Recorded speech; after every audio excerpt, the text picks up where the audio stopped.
Assalamualaikum warahmatullahi taala wabarakatuh. Saya Rizal dari Sirake. Okey, terima kasih kepada mana-mana viewer yang dah masuk dalam channel ni. Saya tak tampak ada siapa lagi masuk, tapi kita tunggu sebentar lagi. Kita tunggu dalam beberapa saat, 20 saat atau 30 saat, setengah minit lagi kita tengok untuk beri peluang kepada rakan-rakan kita untuk bersama-sama kita membincangkan satu topik yang agak menarik. Satu topik. Hai Zaid, tolong Zaid, suara clear ke Zaid? Tolong bagi komen sikit, gambar love ke apa ke, tunjuk kalau suara clear. Okay. Alright, okay. Kejap lagi. Yalah, kita ni duduk. Alright, okay, terima kasih. Kita ni duduk sekarang ni dalam keadaan yang mana tak boleh nak keluar dari rumah. Kita tak boleh nak bergerak bebas, seolah-olah macam sesuatu yang kebiasaan yang kita lakukan setiap hari itu dah terbatas sekarang ni. Tetapi ia adalah untuk kebaikan kita semua. Okay, kita mulakanlah topik ataupun perkongsian kita hari ini. Dan saya rasa saya tak nak buat dia satu arah saja, saya saja yang memberi perkongsian, tetapi juga tuan-tuan dan puan-puan sekalian boleh, okay Zaid, thank you so much, boleh juga memberi komen, pandangan, pembetulan jika ada sesuatu yang saya silap. So freely please, kita sama-sama berkongsi sesuatu hari ini. Jadi topik kita hari ini adalah berkaitan dengan sesuatu yang tidak ada orang tak nak. Topik kita hari ini adalah satu perkara yang boleh membuatkan semua orang akan merasa dunia ni dia punya. Topik inilah satu topik perkataan dan perbuatan yang jika kita tunjukkan, dia akan menyebabkan kita merasa gembira dan orang lain yang melihat kita juga rasa gembira. Topik hari ini adalah topik tentang senyum, smile, kan? Okey tak? Alright, okey. Cuba tuan-tuan sekarang senyum sekarang. Senyum. Tengok muka masing-masing kat cermin, senyum. Kadang-kadang bila kita senyum, kita tengok kita senyum ni, kita boleh tahu kita punya senyum. Kita jangan judge orang. Kita judge diri kita sendiri. Bila kita tengok kat cermin, kalau hati kita macam tak gembira kan, tapi kita paksa senyum, then you can tell at that facial expression that senyum ni macam tak berapa best . Tapi kalau senyumnya orang gembira, happy kan, dengan mata dan dengan expression, then you know that orang tu sebenarnya sangat gembira. Senyuman itu lahir daripada hatinya yang gembira.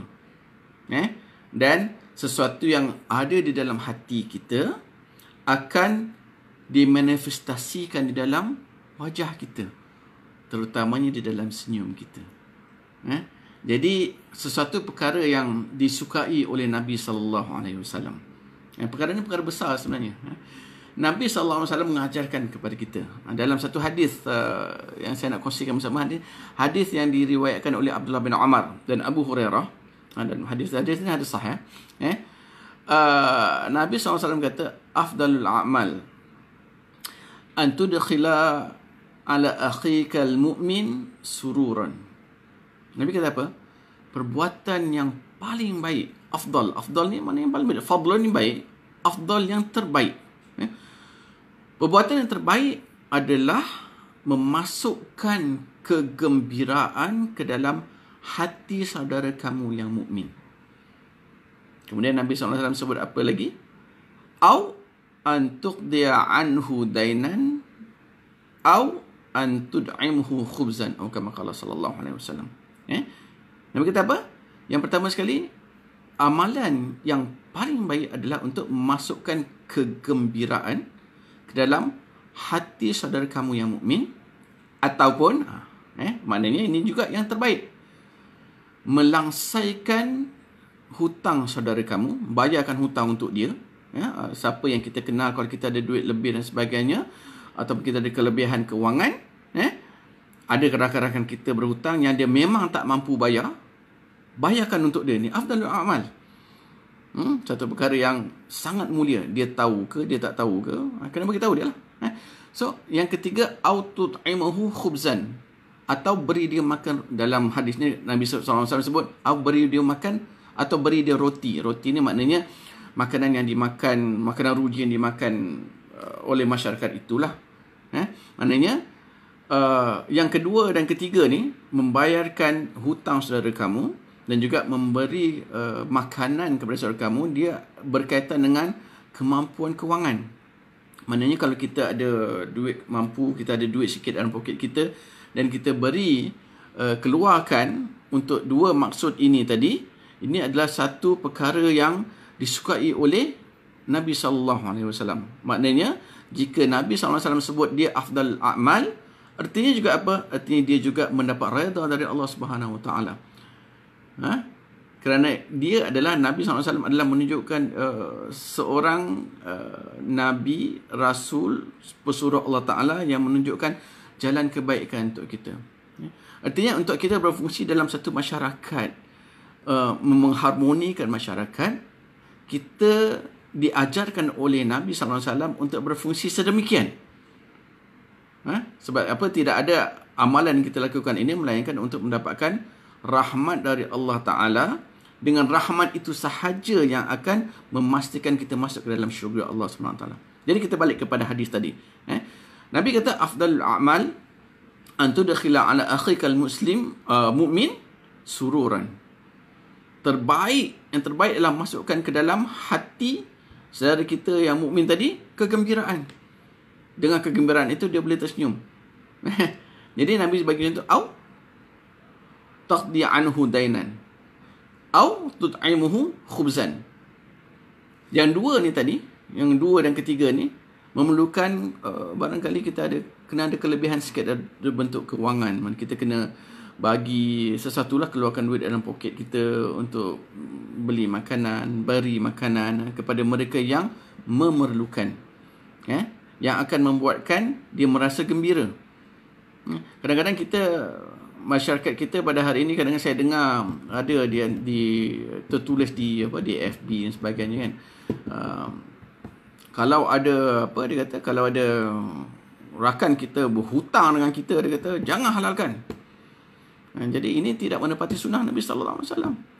Nabi SAW menganjurkan kita melangsaikan hutang orang, apatah lagi kalau kita berkemampuan dan kita tahu rakan kita, contohnya dia hutang kita RM10 je kot, contoh dia hutang kita RM10. Kita tahu dia nak bayar tapi dia tak mampu bayar, dia ada komitmen lain yang lebih penting, dia nak beli susu anak dia dan sebagainya, a very genuine case. Kawan kita ke dalam kesusahan, dia memang berhutang dengan kita contohnya. Jadi apa yang terbaik untuk dia adalah kita halalkan. Dan kalau kita tahu ada rakan kita berhutang dengan orang lain dan kita ada kemampuan, kelebihan, Allah beri kita satu kelebihan untuk untuk rezeki yang lebih, rezeki kewangan, kemampuan. Kita tahu ada rakan kita mukmin lain yang memang dia tak mampu bayar tapi dia perlu melangsaikan hutang dia. Ini adalah sunnah Nabi SAW. Nabi katakan apa? Afdalul a'mal. Bayarkan. Sebab apa? Bila kita bayarkan hutang dia, apa akan berlaku? Bukankah itu masukkan kegembiraan? Dia tahu, ya Allah ya Tuhanku, dia bayarkan hutangku selesai. Maknanya dalam apa? Dia punya bahu dia ni terlerai batu seberat 25 tan, something like that. Tu terkeluar semua. Ringan dia. Dia boleh buat kerja dan dia semoga dengan kegembiraan ini dia menjadi seorang yang lebih positif, lebih kuat dia berbakti kepada Allah SWT dengan melaksanakan kewajipan dia terhadap keluarga dia dan masyarakat dia sebagai seorang mukmin. Bukankah satu perkara, one thing going to another? Kan, dari satu perkara dia akan pergi pada keluarga. Sebab apa? Sebab hati dia gembira. Dan yang ketiga, Nabi kata apa? Antut'imahu khubzan, dan beri makan.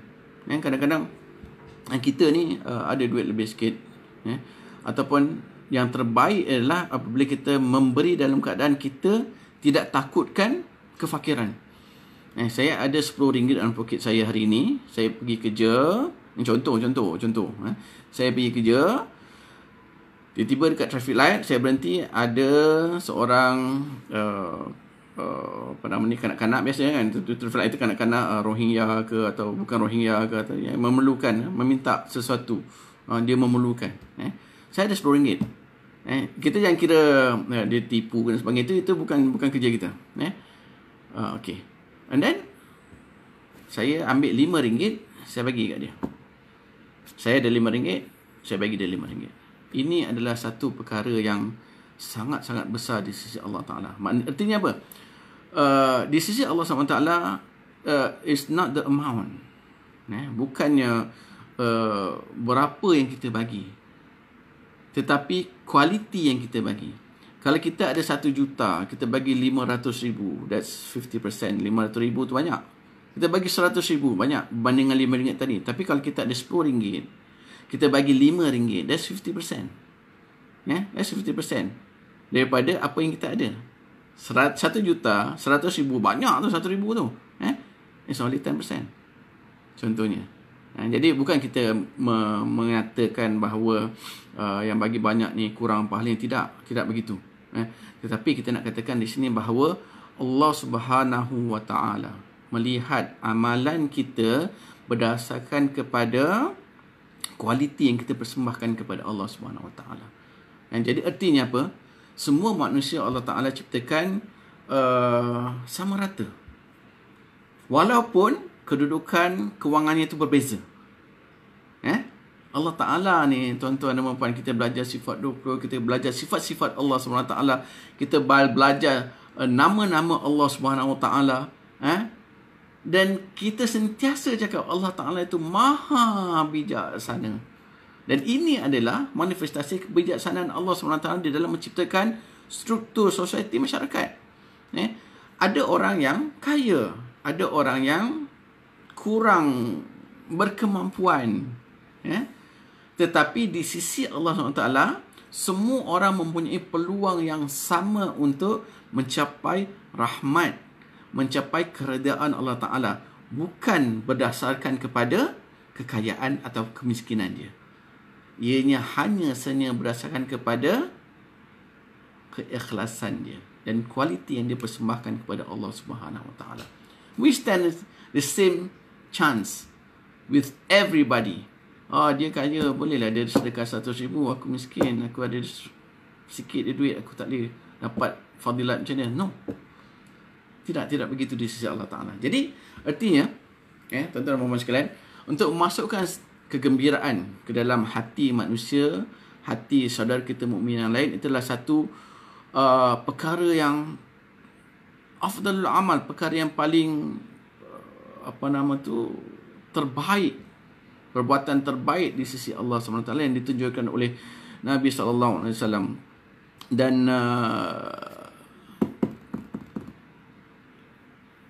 juga tadi mula-mula tadi kita cerita pasal senyum kan, orang senyum. Kalau kita tak ada duit, macam nak bagi duit?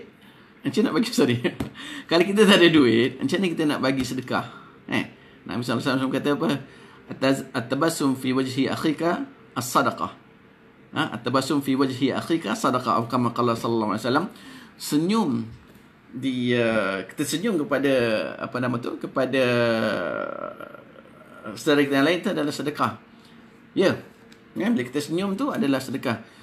So maknanya kalau kita nak sedekah, kita kena senyum aja ke atau macam mana? Artinya Nabi SAW ajarkan kepada kita, macam saya sebutkan tadi, not necessarily if you have money kita boleh sedekah, tak begitu. Memasukkan kegembiraan dalam hati manusia, dalam hati saudara kita yang lain, termasuk dengan memberi senyuman, itu juga dikira sebagai sedekah. Artinya apa? Sedekah ini fizikal. Ini yang Nabi SAW ajarkan kepada kita. Ada orang tanya, maksudnya semua berpeluang untuk mendapat pahala memberi, tak kira kaya atau miskin, ya? Ya, betul. Miskin ke kaya ke, peluang kita untuk meraih pahala di sisi Allah Ta'ala semua sama di atas floor yang sama rata. Itulah keadilan Allah Ta'ala dan itulah kebijaksanaan Allah Subhanahu Wa Ta'ala. Setiap apa yang kita lihat dalam society kita mesti menggambarkan bagaimana sifat Allah Subhanahu Wa Ta'ala, barulah hati kita sentiasa dekat dengan Allah Ta'ala. Jadi kita balik kepada tadi tu, senyum tadi tu, atabassum fi wajhi akhika sadaqah. Tak ada duit, saya tak ada duit lah Ustaz. Senyumlah. Senyum dengan ikhlas. Bukan maknanya apa? Maknanya bukannya, oh aku ada duit pun aku nak sedekah, senyum je lah. Tak begitu. Artinya apa? Artinya sedekah ini bukan hanya bersifat fizikal. Sedekah ini bukan hanya bersifat fizikal. Sedekah yang Nabi ajarkan kepada kita ini bersifat subjektif.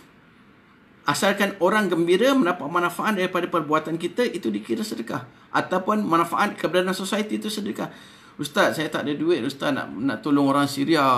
Saya ada gaji saya sebulan baru 1,500, nak bayar itu, bayar ini. Ya Allah, itu handku. Tak apa lah Ustaz, dapat sedekah 50 boleh tak Ustaz? 50 boleh, tapi kamu ada apa? Apa kelebihan yang Allah Ta'ala bagi pada kita supaya kita boleh sentiasa bersedekah, kan? Dan waktu yang sama kita boleh menjaga kemaslahatan diri kita dengan rezeki yang Allah bagi kita. Saya bolehlah menulis sikit Ustaz. Tulislah. Tulis artikel, tulis satu benda yang baik. Saya boleh faham bahasa Arab Ustaz. Bagus. Buka kitab hadis, tulis hadis-hadis yang baik untuk kita kongsikan kepada orang ramai. Bukankah itu sedekah? Ya? Ataupun saya pandai IT ni, saya bolehlah sikit Ustaz. Tolong kita. Tolong kita untuk war-warkan bagaimana kita untuk menjadikan awareness program kita, program kesedaran kita terhadap apa yang manfaat kebaikan untuk kita kongsikan di dalam nilai kemanusiaan, menggambarkan bahawa Islam ini indah itu tersebar dengan cara lebih efektif. Tolong kita. Itu juga sedekah. So sedekah datang dalam bentuk yang berbeza-beza. Dan kita balik kepada senyuman tadi. Kan, senyum. Macam mana nak senyum? Bukannya artinya bila Nabi sebut macam tu, kita senyum, saya nak sedekah senyum je lah, itu je saya boleh senyum. No, bukan begitu. Senyum itu adalah manifestasi kepada memasukkan surur ke dalam hati manusia. Dan kadang-kadang kita terlupa. Kita ni kan selalunya manusia lah. Bukannya saya peringatan untuk diri saya dan semua yang mendengar. Kadang-kadang kita ni terlupa. Terlupa untuk meraih ataupun terlupa untuk ataupun alpa dalam menimbang. Kita nak timbang perbuatan sama tapi pahala lebih. Yang mana satu? Kan? Maknanya kalau kita buat satu benda ni sama je, A, B, bendanya sama, tapi A pahalanya lebih, B pahalanya kurang sikit. Kadang-kadang kita alpa nak fikir benda-benda macam ni, kualiti kita tu. Contoh senyum yang paling mudah sekali. Senyum ni free ke tuan-tuan? Free, tapi dia boleh dapat pahala. Macam mana kita nak dapat pahala banyak dan senyum ataupun menggembirakan orang lain? Kita lihat, yang pertama, kita lihat kepada siapa kita senyum. Orang yang akan menerima senyuman itu ataupun orang yang akan menerima manfaat yang kita nak bagi. Maknanya senyum atau manfaat macam tadi, bayarkan hutang atau ataupun beri makanan, mengenyangkan orang. Siapa audience kita itu? Kalau kita senyum kepada, contohnya kita senyum, kita menggembirakan ibu bapa kita dengan kita menggembirakan kawan yang duduk sebelah meja kita di tempat kerja tu, agak-agak yang mana satu lebih mendapat pahala? Dua-dua sama ni senyum ni.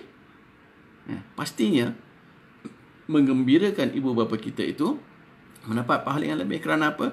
Kerana mereka berpuluh tahun berkorban untuk kita, membesarkan kita. Ibu kita bergalang nyawa. Bergalang nyawa, betul ke? Mana-mananya meletakkan nyawa kita. Untuk apa? Untuk melahirkan kita.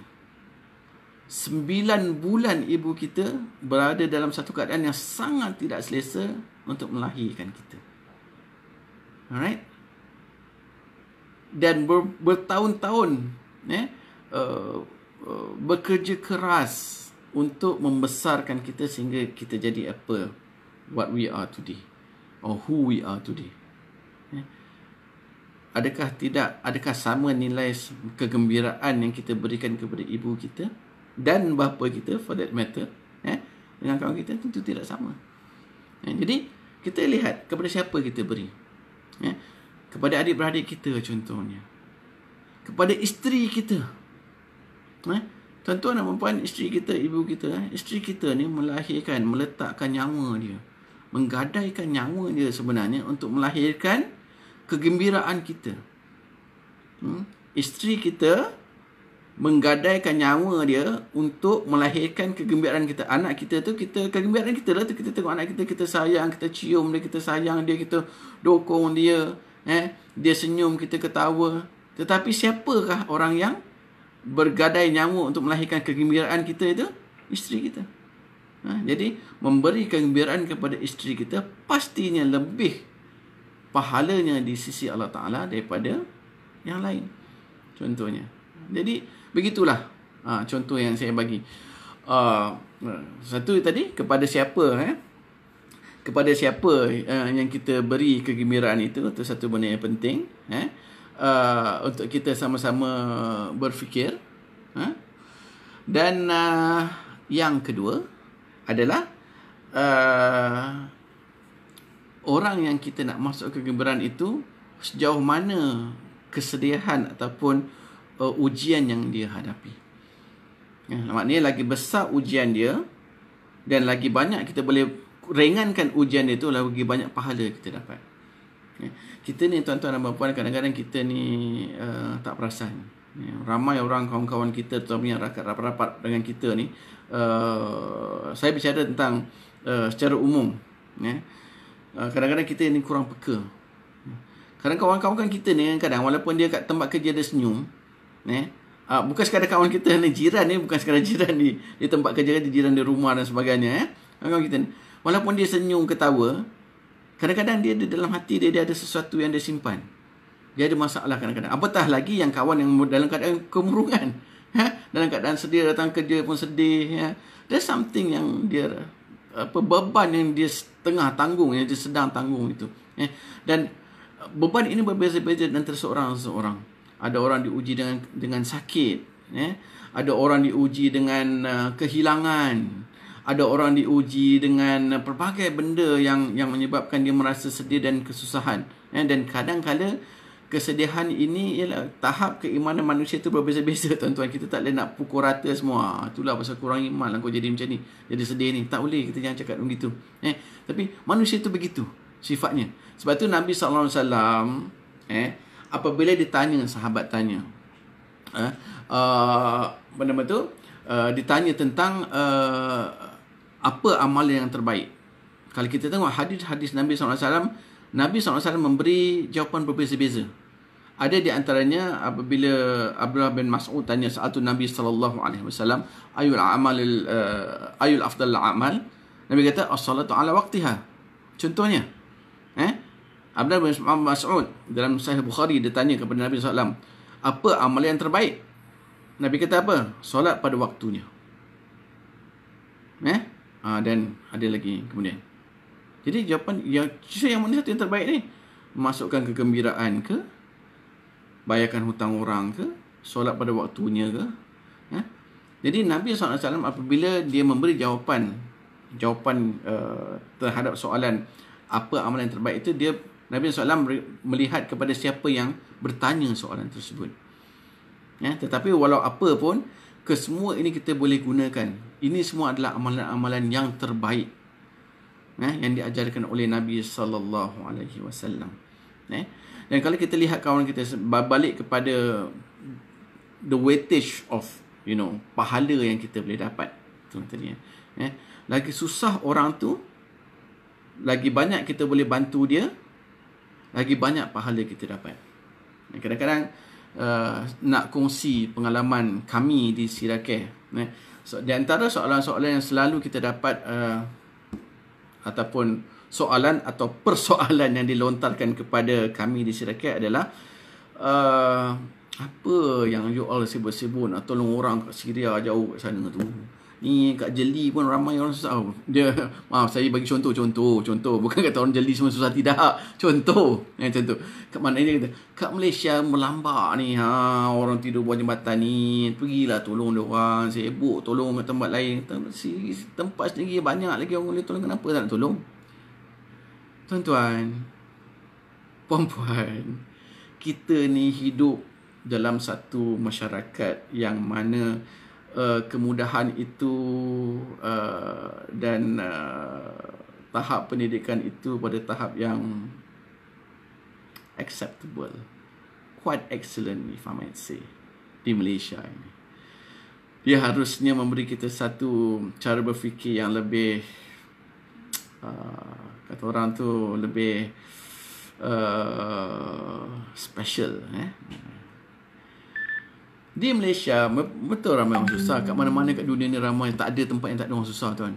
Di Amerika Syarikat, di Jepun, di negara-negara maju tu, Perancis, Jerman, ada je orang susah. Memang. Tapi kadar kesusahan itu berbeza-beza. Di Malaysia betul ada orang susah. Tapi banyak tak pertubuhan, NGO, even mekanisme kerajaan, badan-badan kerajaan, pusat-pusat zakat, lembaga-lembaga zakat, majlis-majlis agama Islam atau bukan agama Islam, ramai yang membantu sebenarnya. Dan kalau kita lihat mereka yang berada di Syria, betul kita kata banyak juga NGO yang membantu. Tapi tuan-tuan dan puan-puan sekalian, macam mana banyak bantuan yang cuba dihulurkan kepada mereka, jumlah yang memerlukan pertolongan itu jauh melebihi daripada jumlah yang disumbangkan. Kita kat sini, kita kata hari ni macam sekarang ni dah hari ke-5 atau ke-6, barangkali saya pun dah tak ingat dah. Yang kita kena duduk dalam rumah. Kita ada rumah, duduk dalam rumah diam-diam. Duduk dalam rumah. Dalam rumah ada apa? Ada makanan, bukan tak ada makanan. Tak cukup makanan, boleh pergi kedai buka lagi, boleh beli makanan lagi. Cuma duduk dalam rumah je, tak ada apa-apa. Tak ada orang nak bunuh kita, tak ada bom. Cuma kita nak jaga supaya virus COVID-19 ni jangan, la samahullah, jangan terkena pada kita. Itu je tujuan dia. Dan jangan terkena pada orang lain disebabkan oleh kita jika kita kena, la samahullah, contohnya. Tapi kita ada rumah. Orang kebanyakan pelarian dalam negeri, saya tak cerita pelarian luar negeri, Syria tu, pelarian dalam negeri sekalipun, di Syria sendiri, yang jumlahnya 4-5 juta orang. Kalau mengikut laporan UN pada Januari 2020, 6.4 juta orang di Syria memerlukan bantuan kemanusiaan. Artinya apa? Apatah lagi sekarang yang berada benda yang berlaku di Idlib. Berjuta-juta orang di Idlib dalam tempoh 2-3 bulan lepas ini berada dalam satu suasana, jangankan nak suruh duduk dalam rumah, rumah pun tak ada. Kemah pun di antaranya ramai yang tak dapat kemah. Terpaksa berada dalam musim sejuk, yang sangat sejuk, di tepi jalan. Tuan-tuan, kalau kita bandingkan dengan mereka yang di Malaysia, yang mana satu lebih besar masalah musibahnya itu. Dan walaupun mereka berada jauh, beribu batu dari kita, kita tak nampak pun. Kita tak pernah jumpa mereka di sana. Tetapi tuan-tuan rasa, walaupun kita tak pernah jumpa, tuan-tuan rasa Allah Ta'ala tahu tak, duit yang kita bagi ni, ataupun sumbangan, apa saja manfaat yang kita boleh berikan kepada mereka ini sampai kepada mereka dan menggembirakan hati mereka. It's priceless. Lihat senyuman di wajah mereka apabila bantuan sumbangan yang tuan-tuan beri itu kita tukarkan dalam bentuk makanan yang juga disebut dalam hadis itu tadi, dan diberi kepada mereka, dan mereka tersenyum. Boleh lihat dalam FB Syria Care. Kalau siapa belum belum like FB Syria Care, silakan like FB Syria Care. Tengok dalam FB Syria Care, kita paparkan senyuman mereka apabila menerima sumbangan dari tuan-tuan dan puan-puan sekalian kepada mereka. Bukankah itu satu, memberi makanan, sebutkan spesifik oleh Nabi SAW. Dua, memasukkan kegembiraan ke dalam hati mereka, disebutkan oleh Nabi SAW. Yang ketiga, suasana keadaan mereka di sana yang begitu susah dan sangat memerlukan. Dan kita tolong elevate sikit kesusahan mereka. Bukankah itu satu perkara yang mendapat kelebihan di sisi Allah Ta'ala. Jadi tuan-tuan dan puan sekalian, uh, sedekah yang kita beri, sumbangan yang kita beri itu, tuan-tuan dan puan sekalian, tidak semestinya berbentuk kewangan. Dia lebih sebenarnya, kalau kita faham daripada hadis ini, Nabi SAW menganjurkan kepada kita adalah untuk memberi manfaat dan memasukkan kegembiraan. Dan ada hadis-hadis lain yang menunjukkan besarnya, hebatnya amalan ini, yang boleh memberi manfaat bukan saja di dunia kepada pelakunya, tapi manfaat ini juga akan sampai ke akhirat dalam masa keadaan kita sangat-sangat berada dalam kesusahan hari akhirat itu. Contohnya Nabi SAW bersabda dalam satu hadis, hadis yang agak panjang, man nafasa an mu'minin kurbatan min kurabid dunya nafasallahu anhu kurbatan min kurabi yaumil qiyamah. Artinya apa? Hadis sahih yang diriwayatkan oleh Abu Hurairah. Barang siapa yang melunaskan, menyelesaikan, meringankan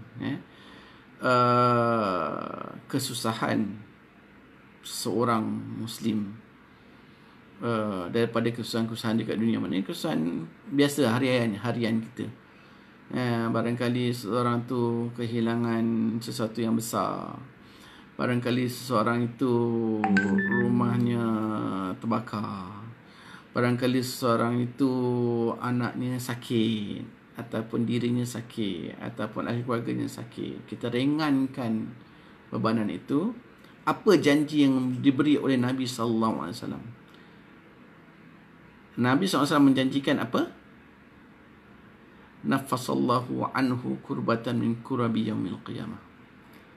Allah Ta'ala akan meringankan beban dia daripada kesusahan-kesusahan hari kiamat. Hari kiamat ni saya boleh bantu tuan-tuan ke? Tuan-tuan boleh bantu saya ke?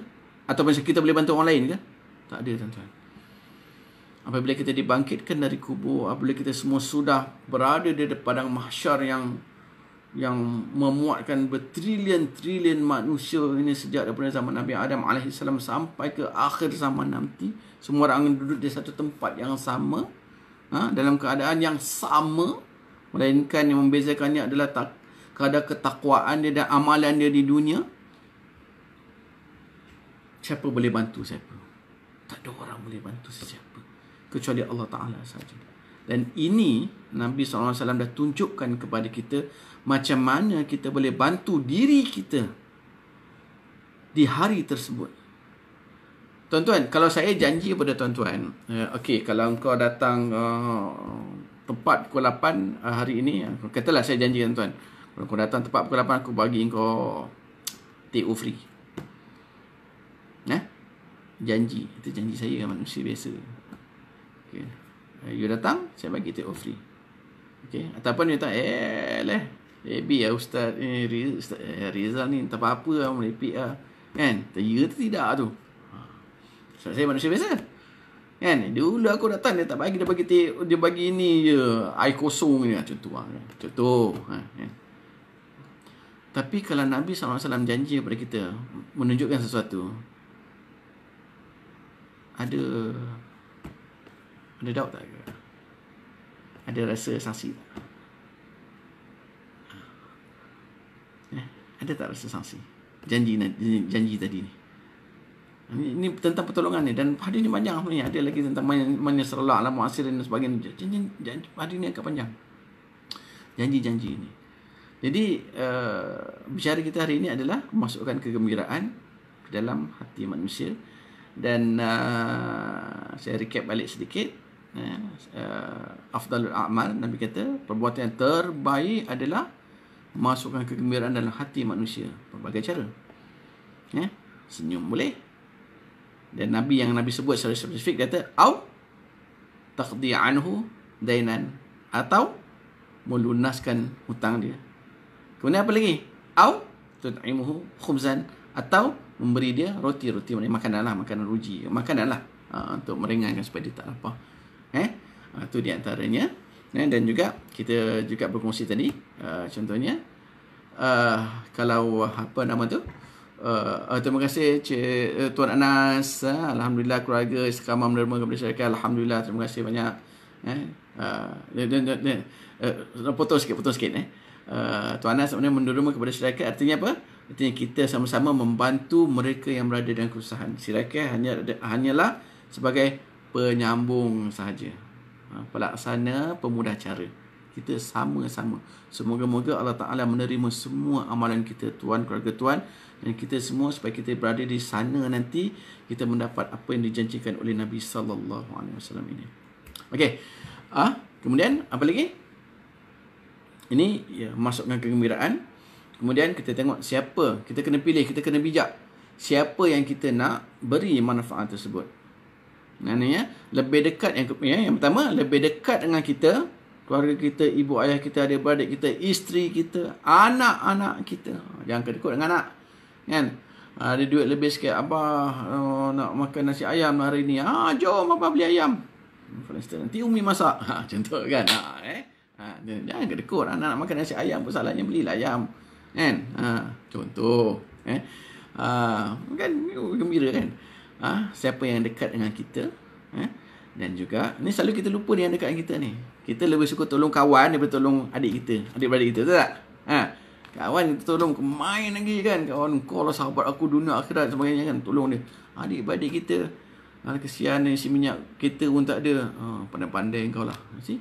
Kadang-kadang kita, sikap kita tu tak betul. Yang kedua, tahap kesukaran manfaat pada mereka yang kita nak berikan itu. Itu juga menjadi satu kayu ukur timbangan oleh Allah SWT nanti.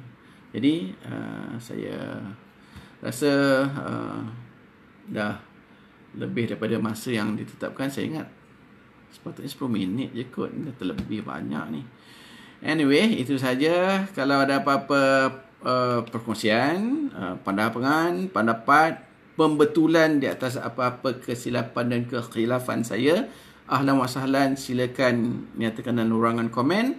Dan sekali lagi saya ucapkan terima kasih kepada semua yang bersama-sama di dalam live ini. Dan juga peringatan, duduk di rumah dan diam, jangan keluar ke mana-mana, dan kalau perlu keluar, perkara yang penting dan syar'i sahaja, pastikan mengambil semua langkah-langkah keselamatan, hand sanitizer, pakai mask dan sebagainya. Dan juga jangan lupa, walaupun kita duduk dalam rumah dan kita berada dalam keadaan yang agak terperap, dia tidak boleh menjadi sebab untuk kita terus menyumbang bakti dan memberi manfaat kepada orang lain. Itu saja. Tuan Ashraf, bagaimana kalau kita beri sedekah tapi orang tersebut kita tak kenal siapa dia? Maybe sedekah kita tu dapat pada orang yang jahat, adakah kita akan mendapat pahala atau sedekah itu sia-sia? Ya, tuan-tuan. Sebenarnya bila kita beri sedekah, kita tak perlu tahu orang itu siapa dan bagaimana keadaan dia.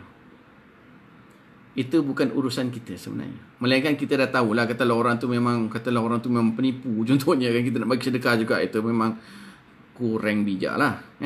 Tapi kalau katalah macam saya sebut tadi, contohnya kalau ada orang datang kepada kita, dia minta sedekah mereka, kan kita bagi pada dia, dan kemudian kita tahu dia ini seorang yang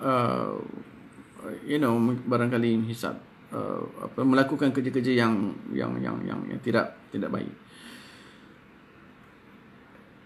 Pahala kita berasaskan kepada keikhlasan kita. Kita beri sebab apa? Sebab ikut sunnah. Dan kita beri ikhlas kerana Allah Ta'ala mengukur kita dengan keikhlasan kita. Dan itu sudah cukup untuk Allah Ta'ala beri apa yang seharusnya layak daripada perbuatan kita. Manakala duit itu sampai kepada orang lain, itu adalah bukan urusan kita.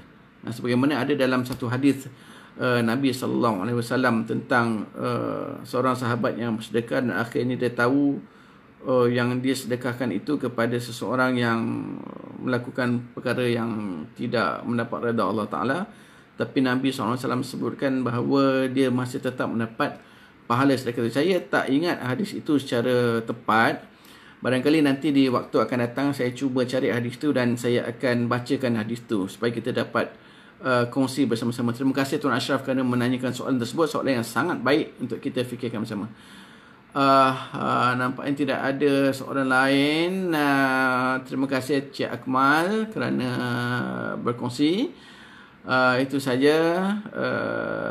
Kita bertemu semula insya-Allah. Assalamualaikum warahmatullahi taala wabarakatuh. Senyum.